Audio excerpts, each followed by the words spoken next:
quero convidar você para abrir comigo a sua Bíblia no livro de Atos dos Apóstolos, no capítulo 17.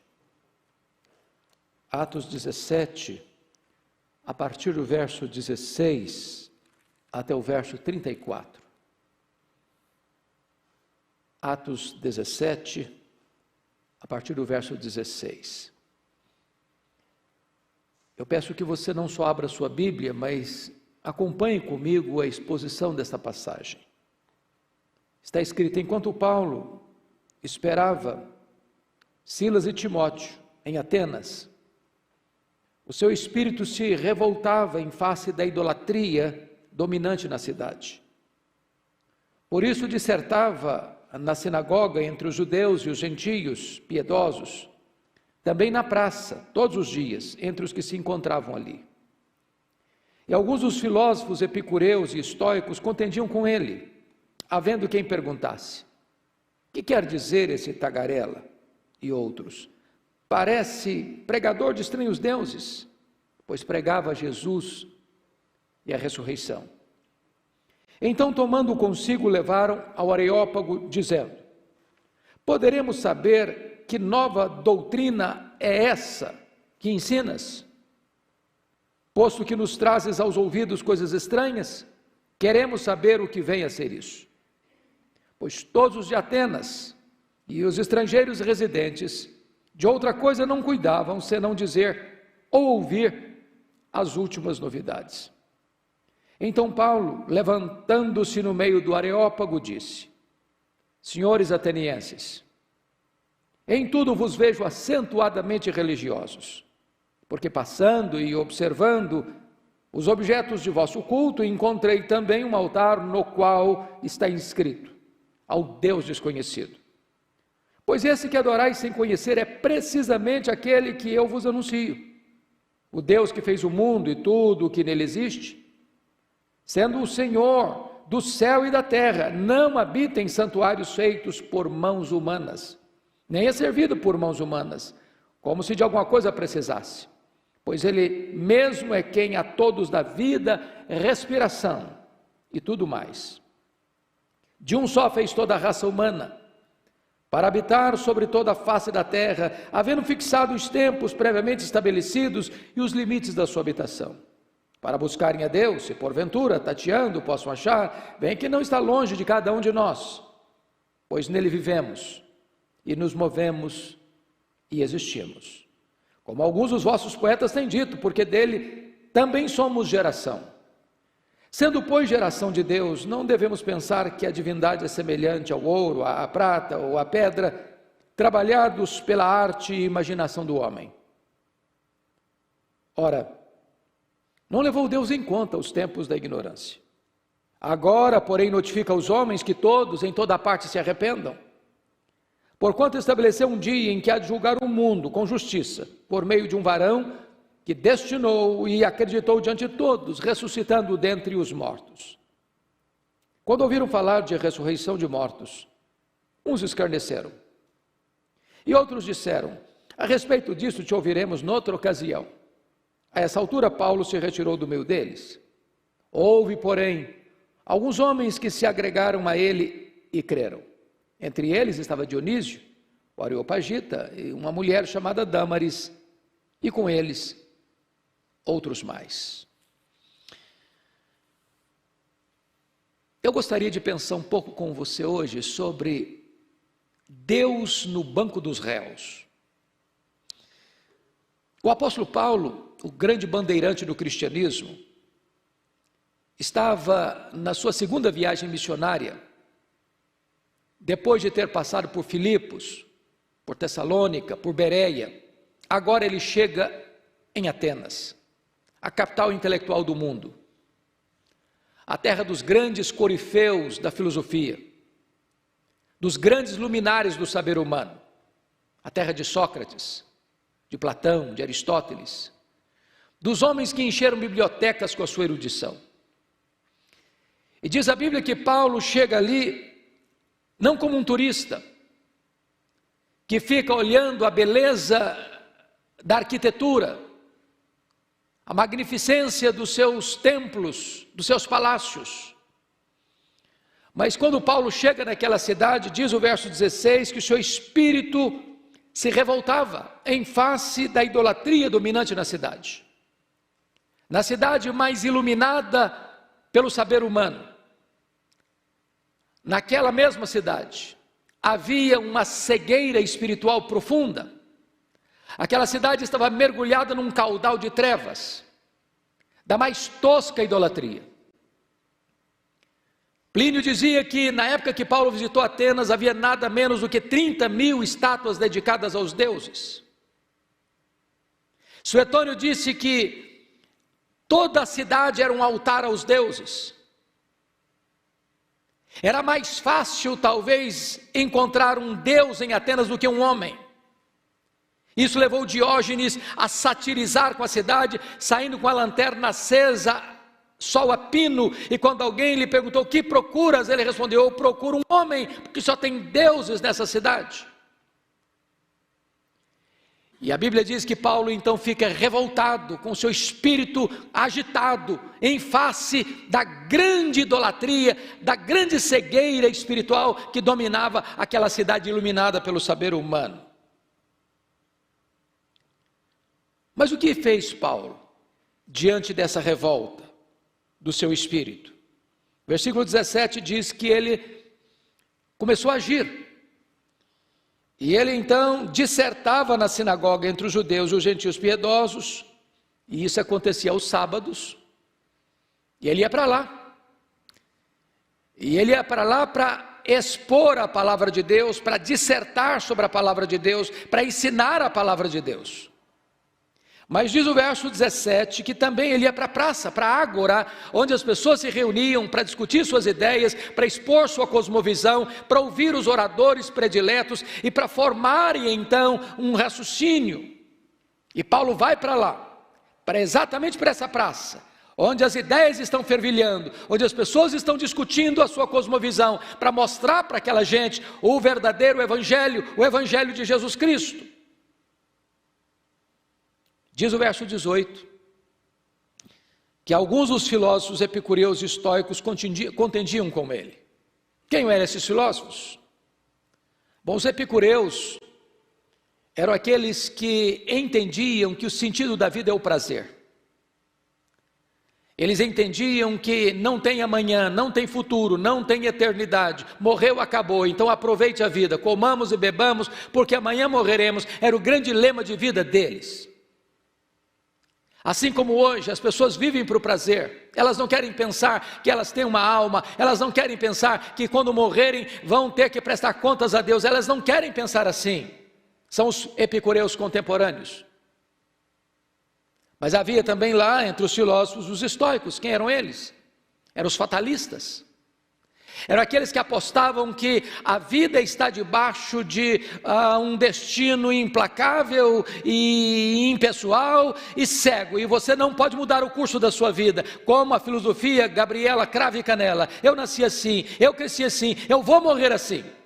Pessoas que tinham a esperança morta. E Paulo está exatamente no meio dessa gente, discutindo com eles. Eles provocam a discussão, e diz o texto que então havia quem perguntasse: mas o que quer dizer esse tagarela? A palavra tagarela traz a ideia de tico-tico no fubá. É um passarinho que fica, às vezes, comendo sementes no meio dos esgotos. A ideia aqui é de que é alguém que não tem ideia própria, alguém que fala aquilo que não procede dele, do seu raciocínio, do seu entendimento, da sua lógica, que expõe coisas que ele nem mesmo entende direito. Porque na opinião deles, diz o texto aqui, e outros, parece pregador de estranhos deuses, pois pregava Jesus e a ressurreição. Na concepção dos atenienses, com tantos deuses, eles não tinham escutado ainda, dentro do panteão de divindade deles, sobre essas duas divindades, acho que achavam que Paulo estava pregando, Jesus e a ressurreição, pensando que Paulo estivesse falando de uma divindade masculina e de uma divindade feminina. Paulo pregava Jesus, Paulo falava da esperança. E aquele povo tão culto, mas tão cego espiritualmente, não compreendem nada acerca da pessoa de Jesus, nem acerca da ressurreição dos mortos.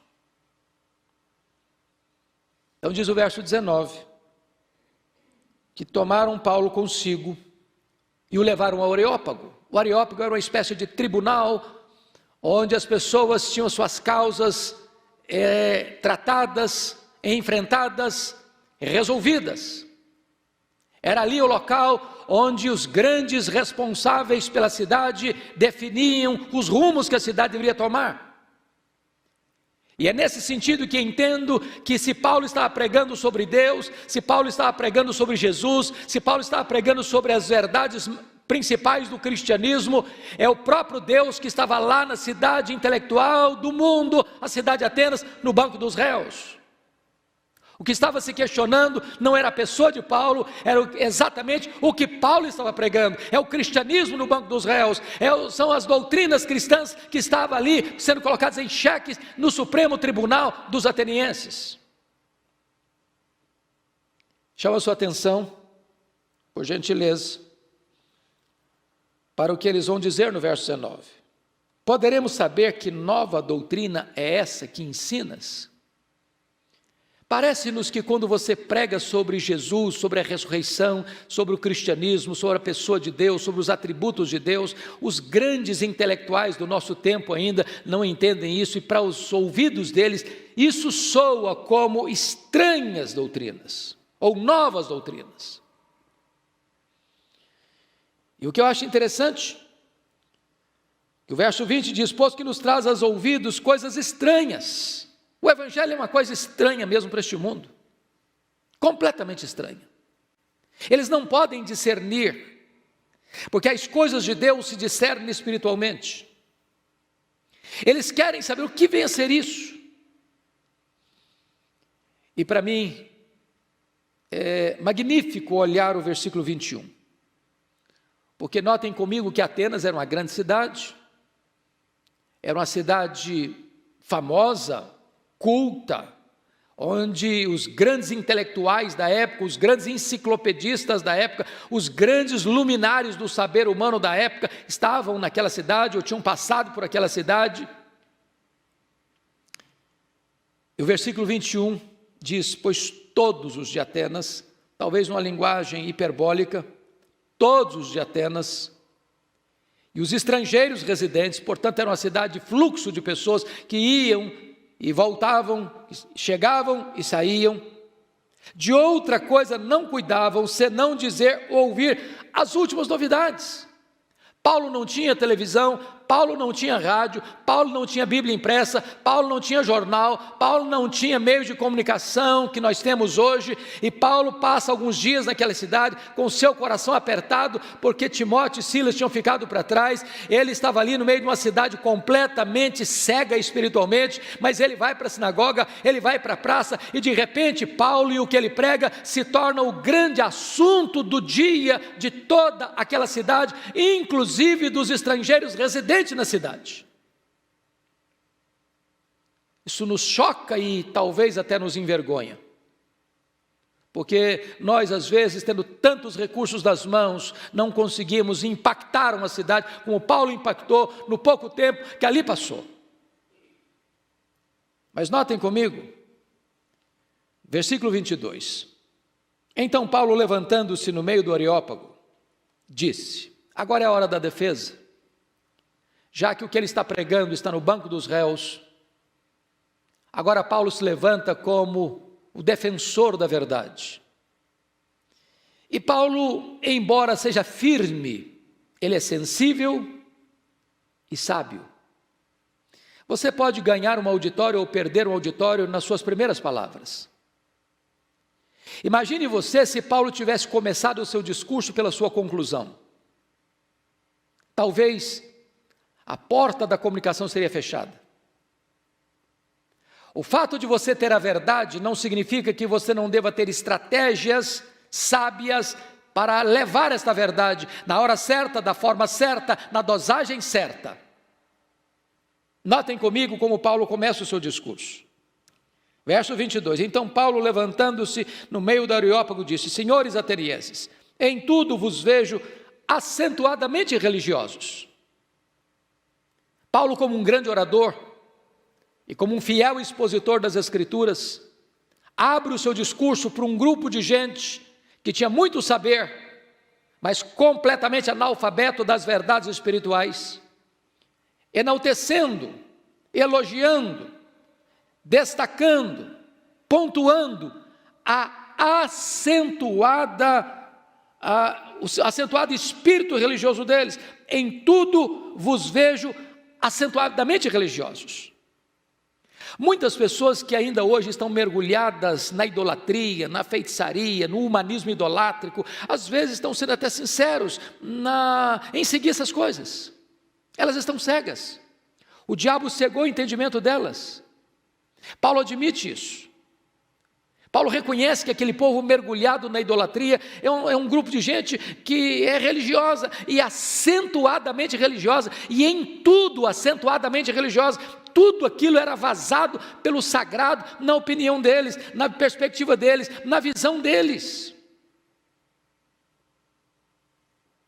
Então, confira comigo o verso 23. Porque passando e observando os objetos do vosso culto. Aqui me impressiona, porque Paulo não é um turista que passa, olha, admira, tira fotografia, embora não tivesse na época máquina fotográfica, nem telefone com câmera fotográfica, mas ele olha aqueles monumentos e ele observa. Às vezes nós passamos, olhamos, até tiramos foto, mas não observamos, somos desatentos, não fazemos conexões, não entendemos o que está por trás da cultura, da religiosidade do povo. Paulo não era daquele tipo de pregador inclusivista, que achava que está todo mundo certo, que não importa a religião que você tem, que não importa a crença que você abraça, que não importa as doutrinas que você defende, está tudo bem. Não, Paulo não pensava assim, a Bíblia não pensa assim, o cristianismo não pleiteia isso. Então, ele diz, passando e observando os objetos do vosso culto, encontrei também um altar no qual está escrito ao Deus desconhecido. Os atenienses tinham muitos deuses.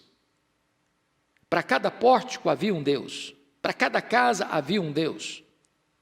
E na visão deles, os deuses que eles adoravam eram deuses vingativos, iracundos. Na visão deles, se algum Deus fosse esquecido e não tivesse na terra ali um altar, esse Deus poderia puni-los. Então, com medo de que algum Deus tivesse sido esquecido, construíram em Atenas um altar ao Deus desconhecido. E Paulo então pega esse gancho, observador que era, antenado que era, para a partir desse altar ao Deus desconhecido, proclamar a eles o verdadeiro Deus que eles não conheciam, embora tivessem infestados de deuses. A grande pergunta é, quem é este Deus que é levado para o banco dos réus, na capital intelectual do mundo, e que os atenienses não conheciam? Em primeiro lugar, veja comigo, por gentileza, versículo 24, que este Deus é o Deus Criador. O Deus que fez o mundo e tudo que nele existe. Paulo não tem nenhum problema intelectual de afirmar esta doutrina fundamental e primeira do cristianismo, a doutrina da criação. Com isso, Paulo está dizendo que a matéria não é eterna, como pensavam esses gregos. Com isso, Paulo está jogando por terra a ideia da chamada teoria da geração espontânea, que este mundo pariu a si mesmo. Com isso, Paulo está também derrubando a tese ou a ideia ou o pensamento de que este mundo é fruto de uma mega explosão cósmica. Com isso, Paulo está reconhecendo e defendendo que este mundo não é fruto de uma evolução de milhões e milhões de anos. Este mundo foi criado e criado por Deus. O Deus que fez o mundo e tudo o que nele existe. Se você perceber, no versículo 26, ele diz: de um só fez toda a raça humana. O que Paulo está entendendo aqui é que Adão e Eva não são um mito, mas personagens históricos. Aqueles que tentam desconstruir a mensagem de Gênesis 1 e 2, da criação de todas as coisas, culminando na coroa da criação com o homem e a mulher, criados à imagem e semelhança de Deus, não têm o amparo das Escrituras. Aqueles que hoje tentam fazer um concubinato espúrio entre Cristo e Darwin, no chamado evolucionismo teísta, estão em desacordo com as Escrituras. Se Adão e Eva não existiram, então não houve queda. Se não houve queda, então não tem necessidade de redenção. Nós não podemos rejeitar parte da verdade e abraçar outra parte, porque meia verdade é uma mentira inteira. Então Paulo defende que este Deus que os atenienses não conheciam é o Deus criador do universo, e é o Deus criador do homem e da mulher, à sua imagem e à sua semelhança. Em segundo lugar, note comigo que o Deus que os atenienses não conheciam é o Deus, não só o Deus criador, mas o Deus preservador da vida. Olha o verso de número 25, na parte B. Pois Ele mesmo é quem a todos dá vida, respiração e tudo mais. Se você está vivo é porque Deus existe. Se Ele fechar a mangueira do oxigênio, você cai e vira pó. Você depende dEle, você vive nele. Ele é o Deus da providência. Olha comigo o versículo 28. Pois nele vivemos e nos movemos e existimos. Então Paulo está dizendo que este Deus não apenas é o Criador, mas Ele é o preservador da vida. Ele é o Deus da providência. Ele é quem dá vida para você, Ele é quem dá saúde para você, Ele é quem dá inteligência para você, Ele é quem dá família para você, Ele é quem dá trabalho para você, Ele é quem dá o pão de cada dia à sua mesa, é Ele quem cuida de você do começo ao fim. Quem é o Deus que os atenienses não conheciam? O Deus verdadeiro. Olha comigo, por gentileza, versículo 24. Este Deus é o Senhor absoluto de todas as coisas. Paulo diz assim: sendo Ele Senhor do céu e da terra. Quem governa o mundo não são os homens, embora os mais poderosos, das nações mais ricas. Não é China, não é Estados Unidos, não é Itália, não é Inglaterra, não é Espanha, não é Brasil, não é Japão, não é qualquer outra nação poderosa do mundo. Quem governa o mundo é o Deus Todo-Poderoso. Ele é o Senhor dos céus e da terra. A nossa vida está nas mãos dEle, a nossa vida depende dEle. É Ele quem é o Senhor dos céus e da terra. Quem é o Deus que os atenienses não conheciam? O Deus que estava no banco dos réus. Este é o Deus que não pode depender de ninguém. Ele é autossuficiente. Autossuficiente. Diz o versículo 24: Ele não habita em santuário feitos por mãos humanas. Versículo 25: nem é servido por mãos humanas, como se de alguma coisa precisasse. Todos os seres que foram criados são dependentes de Deus, mas este Deus é autossuficiente. Ele não deriva glória, nem mesmo do universo que Ele criou, porque como se precisasse disso para ser Deus. Ele já era Deus, perfeitamente Deus, completamente Deus, plenamente Deus, antes que o universo fosse criado, antes que os anjos fossem criados, antes que o homem fosse criado. Ele não depende. Se Ele não depende, Ele não precisa de um templo para ser Deus, como pensavam os atenienses. É por isso que Paulo vai dizer, preste bem atenção comigo, no versículo 29, sendo pois geração de Deus, não devemos pensar que a divindade é semelhante ao ouro, à prata ou à pedra, trabalhados pela arte e imaginação do homem. É por isso que idolatria é uma coisa tão complicada para a vida do ser humano, porque o homem é embotado no seu raciocínio, o homem fica cego no seu entendimento espiritual, quando ele forja uma imagem e cobre esta imagem de ouro ou de prata, e se prostra diante desta imagem, como se ela tivesse vida, como se ela tivesse poder, como se ela tivesse possibilidade de nos socorrer e nos ajudar. A idolatria é uma cegueira e é uma abominação para Deus, porque é um aviltamento do culto espiritual a Deus.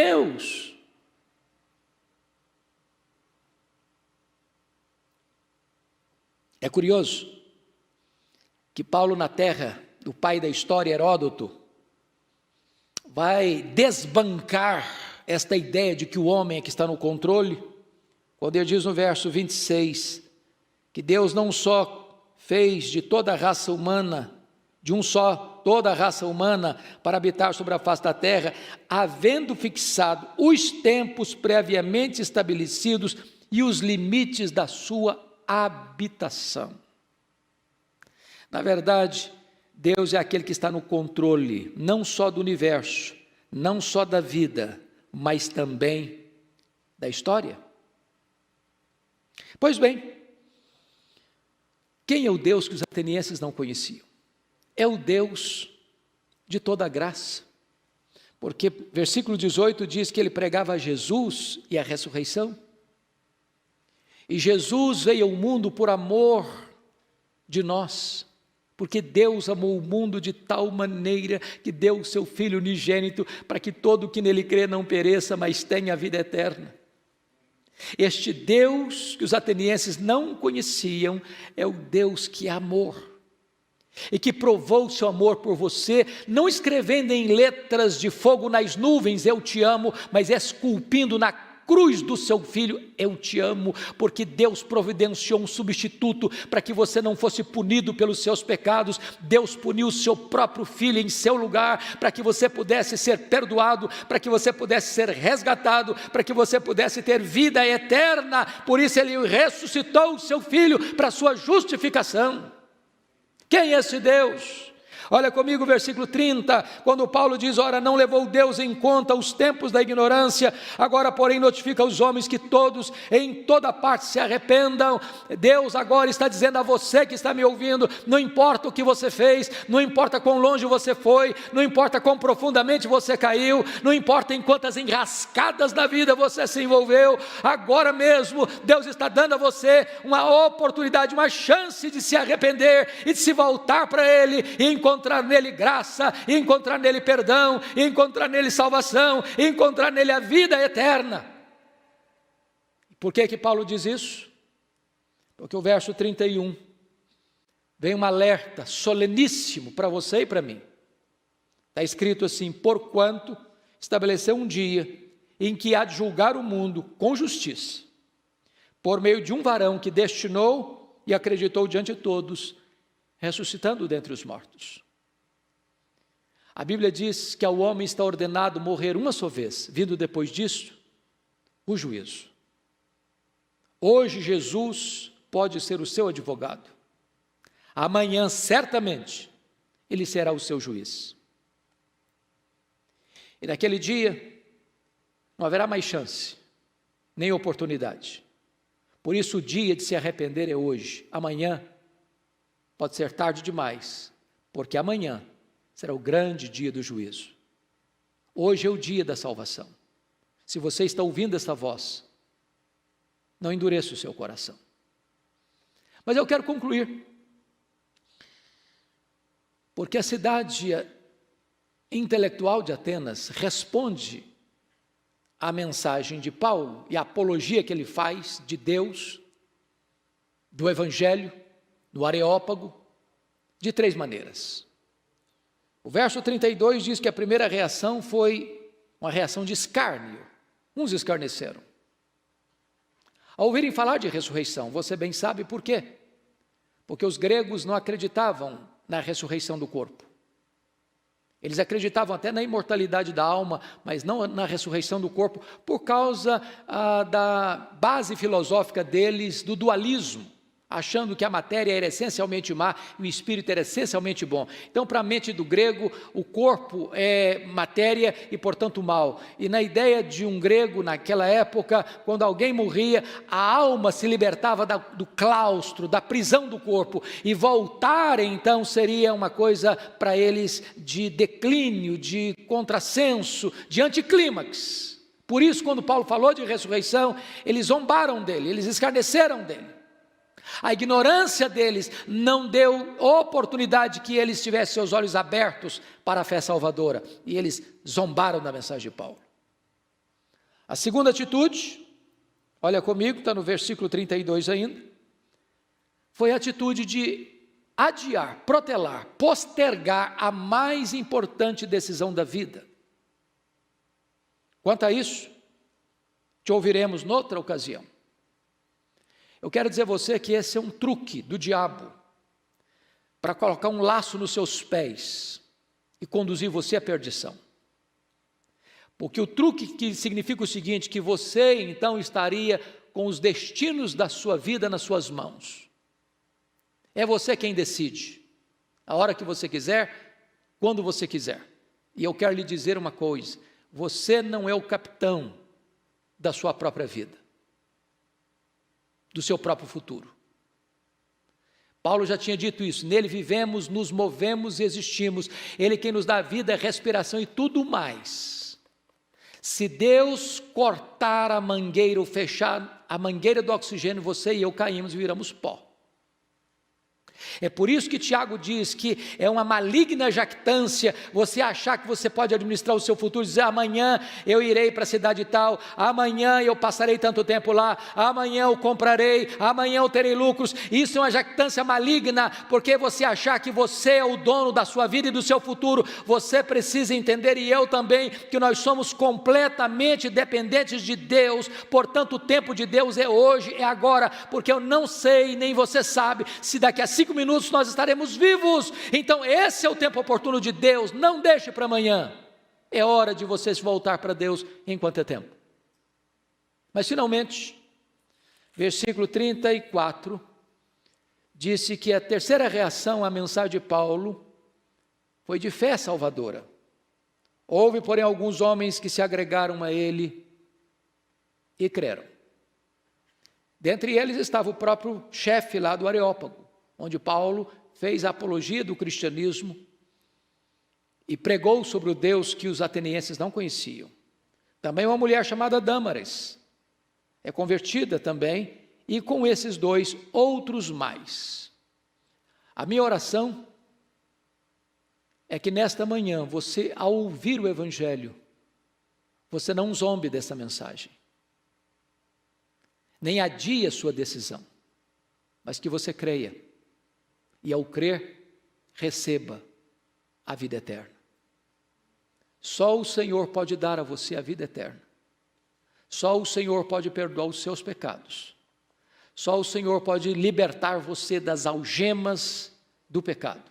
Só o Senhor pode redimir você e resgatar você e fazer de você uma nova criatura e dar a você a bênção, o privilégio de ser filho de Deus, membro da família de Deus, cidadão do céu, que vai ser selado com o Espírito Santo e vai ter a garantia do seu nome escrito no livro da vida e a certeza inabalável da vida eterna. Que hoje você tome essa decisão, que hoje você se renda aos pés do Salvador, que hoje você creia que Jesus é o único que pode salvar a sua vida e dar a você a vida eterna. Eu vou convidar o pastor Arival, pastor desta igreja, para vir aqui fazer uma oração por você. Este é um momento tão importante da sua história, da sua vida. Você pode tomar a mais importante decisão da sua vida nesse momento. Ore com o pastor Arival. Disse hoje, ouvirdes a minha voz, não endureçais o vosso coração. Abra seu coração, peça ao Espírito Santo que lhe dê a fé nesse momento, para você crer na palavra que foi pregada aqui. Senhor Deus, olha para nós, Pai, com graça e com misericórdia nesse momento. Há muitos que estão ouvindo essa mensagem, que estão perdidos, que não sabem de onde veio, não sabem o que estão fazendo aqui, não sabem para onde vai, não tem certeza absoluta de nada, Pai. E só a Tua palavra, como foi exposta aqui, nos ensina que nós somos criados pelo Senhor, preservados pelo Senhor e salvos pelo Senhor. Que o Teu Santo Espírito possa, de forma irresistível e graciosa, trabalhar a mente e coração daqueles que ouviram a Tua palavra nesta manhã. E que hoje seja um dia de salvação. Que haja transformação. Que o Teu Santo Espírito faça essa obra para o louvor do Teu nome. É a nossa oração em nome de Jesus. Amém.